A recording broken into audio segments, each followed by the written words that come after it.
Hi hello welcome to mega nine TV. Power star Pawan Kalyan నటించిన Harihara Veera Mallu cinema థియేటర్లో ప్రేక్షకులను ఎంతగానో అలరిస్తోంది. ఈ సినిమా హిందీ వర్షన్ ఆగస్టు 1 నుంచి కూడా అందుబాటులోకి రానుంది. ఈ సినిమా అసలు ఎలా ఉంది, హిందీ వర్షన్ ఎలా ఉండబోతోంది, ఈ సినిమా ఇప్పటివరకు ఎంత కలెక్ట్ చేసింది, ఈ సినిమా హైలైట్స్ ఏంటి, ఇవన్నీ మనతో పాటు మాట్లాడడానికి లవర్ బాయ్ మూవీ డైరెక్టర్ అలాగే నటుడు, ఆయన అనలిస్ట్ కూడా, ఫిల్మ్ అనలిస్ట్ కూడా, ఆయనే సీరం సంజీవ్ నాయుడు గారు ప్రస్తుతం మనతో పాటు మన స్టూడియోలో ఉన్నారు. హరిహర వీరమల్ల గురించి ఆయన అడిగి తెలుసుకుందాం. హాయ్ సార్, నమస్తే. హాయ్ అండి, నమస్తే మిస్టర్ గంగాధర్ గారు. I take true pleasure in coming to the mega 9 TV office for the first time. Mega 9 TV ప్రేక్షకులందరూ కూడా hi, and to Gangadhar hi. Thank you sir. Yeah, Hari Hara Veera Mallu cinema చూసారు మీరు? అవును. మీకు ఎలా అనిపించింది, ఏంటి?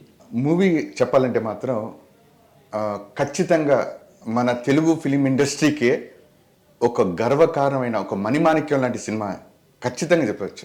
ఎందుకంటే ఇది ఇప్పుడు ఒక సినిమా స్థాయి గురించి మనం మాట్లాడాలి అంటే దాంట్లో సబ్జెక్ట్ ఏ విధంగా ట్రీట్మెంట్ అయ్యింది అనేది చాలా ఇంపార్టెంట్.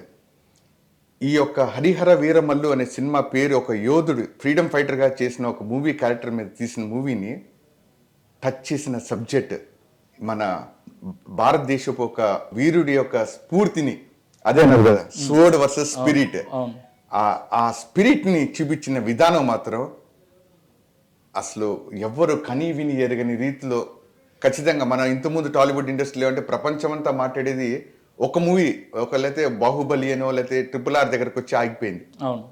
దాన్ని అందిపుచ్చుకుంటూ ఇంకా కరెక్ట్ చెప్పాలంటే మాత్రం ఇవాళ ఉన్న స్టాండర్డ్స్లో ఖచ్చితంగా దానికి ధీటుగా కొంచెం ఎక్కువే వెళ్ళిందని నేను ఖచ్చితంగా మనస్ఫూర్తిగా భావిస్తున్నాను. ఎందుకంటే ఇక్కడ స్ఫూర్తి ఏదైతే, మన దేశ భక్తి అనే స్ఫూర్తి ఏదైతే ఉందో అది హ్యాట్స్ ఆఫ్. ఆ స్ఫూర్తి విషయంలో ఎవరికి ఎలాంటి అనుమానాలు లేవు. కానీ స్టాండర్డ్స్ అన్నారు కదా, స్టాండర్డ్స్ విషయం గురించి చాలా మంది అయితే గ్రాఫిక్స్ బాగలేవు, కొంచెం బెటర్గా ఉంటే బాగుండేది, దాని గురించి మాట్లాడుతున్నారు. ఈ పాయింట్ నేను యాక్చువల్లీ ఇంతకుముందు కూడా నేను మాట్లాడాను సార్. ఒకటి, గ్రాఫిక్స్ వాళ్ళని ముందు నుంచి చెప్తుంది ఒకటే పాయింట్, సినిమాని సినిమాలాగా చూస్తే ఖచ్చితంగా మనకి పిన్ పాయింట్ చేయడానికి ఆస్కారం దొరకదు. ఇది పవన్ కళ్యాణ్ గారి సినిమా, ఒక 5 ఏళ్ళ తర్వాత వచ్చింది. ఒక అభిమాని 5 ఏళ్ళు, 4 ఏళ్ళు, 5 ఏళ్ళు ఆయన సినిమా రాలేదు వచ్చిందని చెప్పి చూడంగానే ఒక సినిమాలో కథ నరేషన్లో ఎలా ఉంటాయండి, ఇప్పుడు మామూలుగా ఒక సినిమా కథ తీసేటప్పుడు ఒక సినిమా కొన్ని క్యారెక్టర్స్ మీద తీసినప్పుడైతే ఈజీగా చెప్పేయడం ఈజీ, నరేట్ చేయటం కానీ స్టోరీ టెల్లింగ్లో జనాలకి ఆకర్షణ విధానంగా చెప్పేయడం ఒక విధంగా ఈజీ. ఒక బిగ్ క్యాన్వాస్ మూవీ తీసినప్పుడు ఎన్నో అంశాలని మనం అన్నీ టచ్ చేయాల్సి వచ్చినప్పుడు ఒక్కొక్క సీన్, ఒక్కొక్క ఎపిసోడ్లో కావాల్సిన ఇంట్రడక్షన్స్ కానీ, కావాల్సిన ఎలివేషన్స్ కానీ, కావాల్సిన ఫ్యాక్టర్స్ని ఏదైతే మనకు జనాలకి తెలియపరిచిన రాబోయే సీన్లకి వాల్యూ వస్తుంది అన్నప్పుడు, ఎంతో అంటే కాంప్లెక్స్ స్టోరీ టెల్లింగ్ చెప్పినప్పుడు అన్ని క్యారెక్టర్స్ని కూలంకుషంగా అర్థం చేసుకుంటూ నెమ్మదిగా ముందుకు వెళ్ళేటప్పుడు మనకేమవుతుంది, మనమంతా పవన్ కళ్యాణ్ ఫ్యాన్స్కి పవన్ కళ్యాణ్ని ఎప్పుడు తెర మీద చూడాలి, పవన్ కళ్యాణ్నే చూడాలి, పవన్ కళ్యాణ్ని మన ఒక రొమాంటిక్ సీన్స్లో చూడాలి, ఒక ఎంతూజియాస్టిక్ కాలేజ్ సీన్స్లో చూడాలి అనే పాయింట్లో మనం ఫిక్స్ అప్ అయినప్పుడు, ఒక ఇంటెన్స్ కాంప్లెక్స్ స్టోరీ నరేషన్ వచ్చినప్పుడు వేరే పాత్రలకు కూడా మనం వాటన్నిటిని తెలియపరిస్తేనే రిమైనింగ్ హాఫ్ ముందుకెళ్తుంది అన్నప్పుడు ఖచ్చితంగా మనకి ఏమనిపిస్తుంది, ఏదో ల్యాగ్, ఏదో ఏదో ఇంకా ఏదో జోష్ వచ్చేయాలి, మనం జోష్తో ఉన్నాం, పవన్ కళ్యాణ్ ఎలివేట్ చేసే సీన్సే కోరుకుంటున్నాం అనే పాయింట్లో ఉండిపోయినప్పుడు మనం ఏమవుతుందంటే యాక్చువల్ ఇది ఎందుకు చెప్తున్నారు ఈ పాయింట్ అనే దగ్గర మనం డిబేట్ అవుతాం. ఇప్పుడు దీంట్లో మీరు గ్రాఫిక్స్ బాగలేదనే పాయింట్ ఎందుకు చెప్తున్నా అంటే, గ్రాఫిక్స్ బాగలేదనే పాయింట్ కాదండి, అక్కడ సీన్స్ మీద ఇంటెన్స్ కాంప్లెక్స్ స్టోరీ దగ్గరికి వచ్చినప్పుడు కొంచెం దాని మీద ఎక్కువ స్ట్రెస్ పెట్టినప్పుడు జనాలు కొంచెం మెంటల్గా ఏమంటే బ్లాక్ వస్తుంది, అరే ఏంటి ఇంకా నేను అనుకుంది రాలేదు. అప్పుడు ఏమాత్రం చిన్న తేడా కనిపించినా కూడా అది బ్లోఅవుట్ అయిపోతుంది. అదే ఇది సైకలాజికల్ ప్రాబ్లం. భూతద్దంలో చూసినట్టుగా అనిపిస్తుంది. ఏంటి నేను అనుకుందే రాలేదు, ఇప్పుడు ఈ మధ్య ఇది వచ్చింది, ఇది వెరీ బిగ్ మిస్టేక్, ఇది ఒక్కటి మార్చేస్తుంటే చాలా బాగుండేది, ఇది ఒక్కటి మార్చేస్తుంటే అలాంటి వాళ్ళందరి కోసమే డైరెక్టర్ జ్యోతికృష్ణ గారు పాపం ఆయన కూడా 2-3 రోజుల నుంచి శ్రమించి ఎడిటింగ్లో డిఐలో కూర్చొని ఆయన ఇప్పుడు కొత్త వర్షన్ తీసుకొచ్చారు. ఏదైతే అలాంటి సీన్స్ ప్రేక్షకులకు ఇబ్బంది పెట్టేలా ఉన్నాయో, ఇది గ్రాఫిక్స్ బాగా అలాంటి సీన్స్ అన్ని తీసేసి కొత్తగా ఒక ప్రింట్ ఇచ్చారంటున్నారు. అది ఎలా ఉంటుంది సార్? ఖచ్చితంగా అండి. నేను చెప్పింది ఒకటే. నేను ఈ సినిమా అన్ని విధాలుగా నేను ఫస్ట్ ఏ ఎడిట్ చేయను, ఫస్ట్ షో నేను చూసిన వ్యక్తిని నేను. నాకు సినిమా ఓవరాల్గా నా అన్ని ఆస్పెక్ట్స్లో నాకు ఎన్ని విధాలుగా చూసినా కూడా నాకు చాలా బాగా నచ్చిన సినిమా ఇది. అసలు ఇటువంటి సబ్జెక్ట్ ఒక పవర్ స్టార్ పవన్ కళ్యాణ్ లాంటి వ్యక్తి టచ్ చేసి జనాల్లో వరకు తీసుకురావాలని తీసుకున్న ఒక ఏదైతే యజ్ఞంలాగా ముందుకు వచ్చారో దానికే ఆయన స్థాయి ఎంతో ఎత్తుకెదిగింది. ఒక ఒక ఇప్పుడు ఏదైనా సేఫ్ గేమ్ ఆడటం చాలా ఈజీ అండి. ఇప్పుడు నా ఇమేజ్ చాలా పాపులర్గా ఉంది, నేను ఏదో సేఫ్ గేమ్ ఒకటి ఆడేసేస్తే నేను జనాలకు కావాల్సింది కోరుకుని నేను ఇచ్చేసేస్తే నేను నా స్టార్డమ్ చెక్కు చెదరదు, నేను ఎక్కడ కాంట్రవర్సీకి ప్రాబ్లమ్స్ ఉండవు, ఏముండవు. కానీ ఎదగాలంటే మనిషి ఎదగాలంటే కొన్ని చోట్ల రిస్క్ తీసుకోవాలి. ఆ రిస్క్ తీసుకుంటూ జనాలకి ఏది కావాలో అది ధైర్యంగా చెప్పగలగాలి. ఆ చెప్పగలగాలంటే ఆ మాధ్యమం మీడియా ఇస్ సినిమా.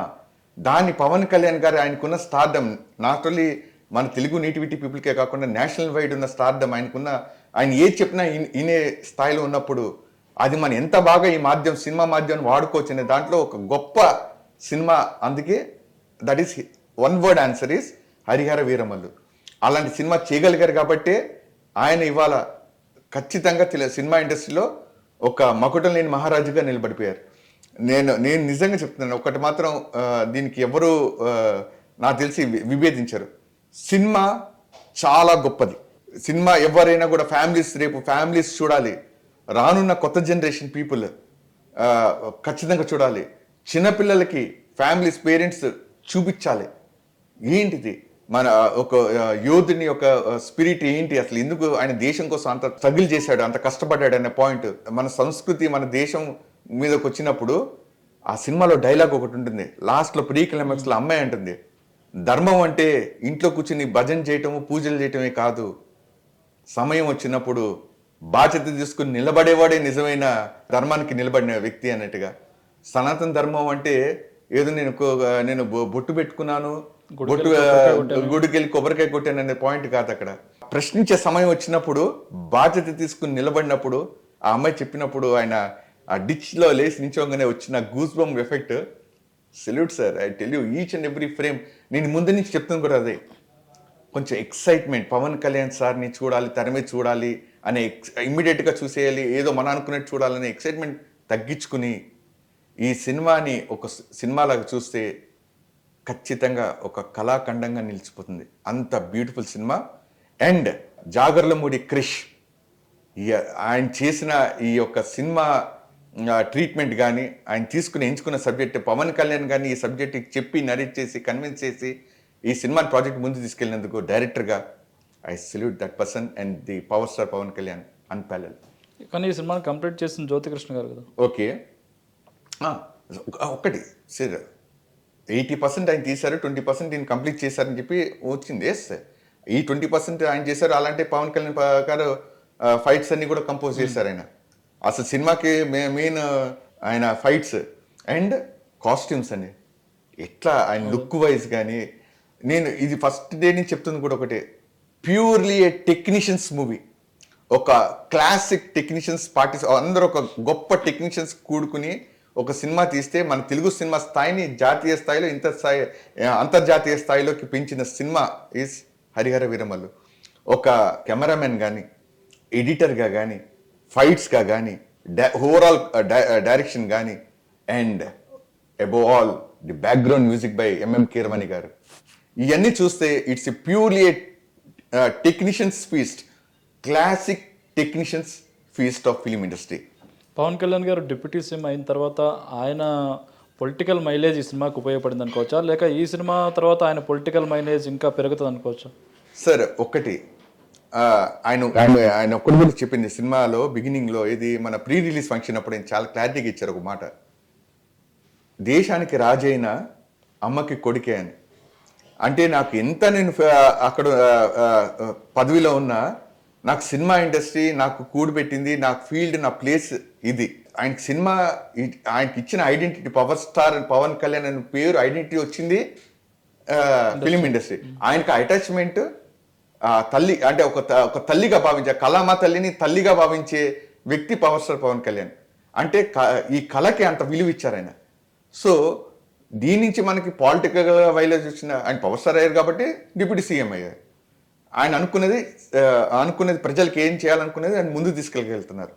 అలాంటప్పుడు ఈ సినిమా మైలేజ్ ఇచ్చింది అలా కాకుండా ఆయన అనుకున్న ఐడియాలజీని, ఆయనకున్న భావజాలాన్ని ముందుకు తీసుకెళ్ళడానికి ఖచ్చితంగా ప్రేరేపించవచ్చు, రావాలి. That is the media, that is the power of media, that is the power of cinema. అంటే హిందీలో ఈ సినిమా రావడం లేట్ అయింది, దీనివల్ల అక్కడ ఆడియన్స్ ఏమైనా డిసప్పాయింట్ అవ్వడం ఏమైనా జరిగింది? ఒక్కటి సార్, మంచి అనేది ఇప్పుడు కానీ నెమ్మదిగానే వస్తుంది. నెమ్మదిగా వచ్చింది ఎప్పుడు కలకాలం నిలిపోతుంది. ఇది జగమెరిగిన సత్యం. ఇది ఏదో అన్నిటితో పాటు వచ్చేసేయాలి. ఒకటి, ఇప్పుడు మోసదోరలోనే వెళ్తున్నాం కాబట్టి ఇట్లాగెళ్తేనే మనం మెంటల్ ట్యూన్ అయితేనే, ఇట్లాగే అన్ని ఓవరాల్గా ఇన్ని స్క్రీన్స్ రిలీజ్ అయితేనే అది సినిమా, అదే సక్సెస్. అవును, ఇప్పుడు ఫ్యాన్స్ కూడా రికార్డ్స్ కోరుకుంటారు కదా సార్. నేను చెప్తుంది అదే, ఫ్యాన్స్ నేను ఫస్ట్ డే నుంచి చెప్తున్నదే, ఫ్యాన్స్కి కోరుకోవటంలో తప్పేం లేదు. రికార్డ్స్ కావాలి, సక్సెస్ కావాలి. రికార్డ్స్ ఎంత కోరుకుంటామో మన నచ్చిన హీరో తీసిన సినిమా, టచ్ చేసిన సబ్జెక్టు ఇంకోటి ఎవడైనా టచ్ చేయాలన్నా, ఆ విధంగా తీయాలన్నా ఒక్క గుండె కాదు, 10 గుండెలు కాదు, సింహం లాంటి గుండెలు ఉన్నా కూడా చేయలేరు. అక్కడ మిలేసి చెప్పొచ్చు, మా హీరో హరిహర వీరమల్లు అయ్యాను. Okay, that is so power star Pawan Kalyan ఫ్యాన్స్కి నేను చెప్తుంది ఒకటే పాయింట్, రికార్డ్స్ వస్తాయి. కొన్ని ఇమ్మీడియట్గా రికార్డ్స్ వస్తాయి. ఏంటి ఇమ్మీడియట్గా తన మీద కొన్నిసార్లు రానున్న కాలంలో నిలబడిపోయి ఒక పీరియడ్ కొంచెం కాలం అయిన తర్వాత వెనక తిరిగి చూసుకుంటే ఆ పీరియడ్లో ఒక గొప్ప సినిమా, లేదా టాలీవుడ్ ఇండస్ట్రీకి ఒక గొప్ప సినిమా అంటూ ఏదంటూ ఉంది అని అంటే కొద్ది సినిమాల్లో హరిహర వీరమల్లు ఖచ్చితంగా నిలబడిపోతుంది. ఇది ఎటువంటి ఓవర్ ఎక్సైట్మెంట్ చెప్తుంది కాదు. పవన్ కళ్యాణ్ గారు చెప్పినట్టు రావడం లేట్ అవ్వచ్చేమో కానీ రావడం మాత్రం వాట్ ఏ గ్రేట్ డైలాగ్. రావటం మాత్రం లేట్ అవ్వచ్చు కానీ రావటం మాత్రం పక్కా, వచ్చిన దగ్గర ఖచ్చితంగా జెండా పాతేస్తారు. నేను ఇంకోటి చెప్తున్నా, యాజ్ ఎ ఫిలిం డైరెక్టర్గా నేను చెప్పేది ఒకటే పాయింట్, టెక్నీషియన్స్ సినిమా ఎందుకని అంటున్నానంటే, ఒక డైరెక్టర్ అనేవాడు కథ రాసుకోగలుగుతాడు, ఆ కథని ఎంతో ఊహించుకోగలుగుతాడు. ఆ కథని తెర మీదకి తేవాలి అని అంటే ఎన్నో వ్యయ ప్రయాసాలు ఉంటాయి. దాంట్లో గత 5 ఏళ్ళుగా జరిగిన కాలంలో వచ్చిన కష్ట నష్టాలు ఎన్ని ఉన్నాయో మనకు అందరికీ తెలుసు. ఇప్పుడు బాహుబలి 1 కానీ 2014లో కానీ 2019లో వచ్చినప్పుడు 2017లో వచ్చినప్పుడు స్థాయిలో వెళ్ళిపోయినాయి. దాని తర్వాత సినిమా రంగం కరోనా వచ్చిన తర్వాత ఎన్ని ఒడిదుడుకులకు ఎదుర్కొంది. తర్వాత ఆయన రాజకీయ అరంగేటనం చేసి ఆయన స్థానాన్ని నిలబెట్టుకుంటూ ఇటువంటి గొప్ప సినిమాని తీస్తూ రిలీజ్ చేసి ప్రొడ్యూసర్ ఒక్కరే అయిపోయారంటే, మరి ఆయన వచ్చి నిలబడి సినిమా కోసం నిలబడి దాన్ని ప్రమోట్ చేస్తూ ఇంత గొప్ప సినిమాని మనందరి వరకు అందించి ఇప్పుడు ఇంకా యజ్ఞం ఆపకుండా రేపు ఆగస్ట్ 1 నుంచి హిందీలో కూడా వెళ్తూ ప్రజలందరికీ చేరువ చేయాలి ఆ సబ్జెక్ట్ని. ఏంటండి, కోహినూర్ డైమండ్ మన దేశ సంపద, ఇంకా కరెక్ట్ చెప్పాలంటే మన తెలుగు వాళ్ళ సంపద. అది ఎక్కడో ఎవరికి తెలిసింది, ఎంతమందికి మన స్కూల్లో చదువుకున్నప్పుడు మనందరికి తెలుసు ఇది. ఆ కోహినూర్ హిస్టరీ ఏంటి, అసలు ఎక్కడ ఏమైంది, ఒకటే పాయింట్, కోహినూర్ ఉండాలి, ఇక్కడ వెళ్ళిపోయి లండన్లో ఉందంట అని. కానీ ఇవాళ దాని చరిత్ర ఎక్కడి నుంచి వెళ్ళింది, ఏమైంది, దాన్ని ఎలా మనం తెచ్చుకోవడానికి మనం కష్టపడాలి అనే దాని మీద తీసిన subject. So I always stand with good subjects.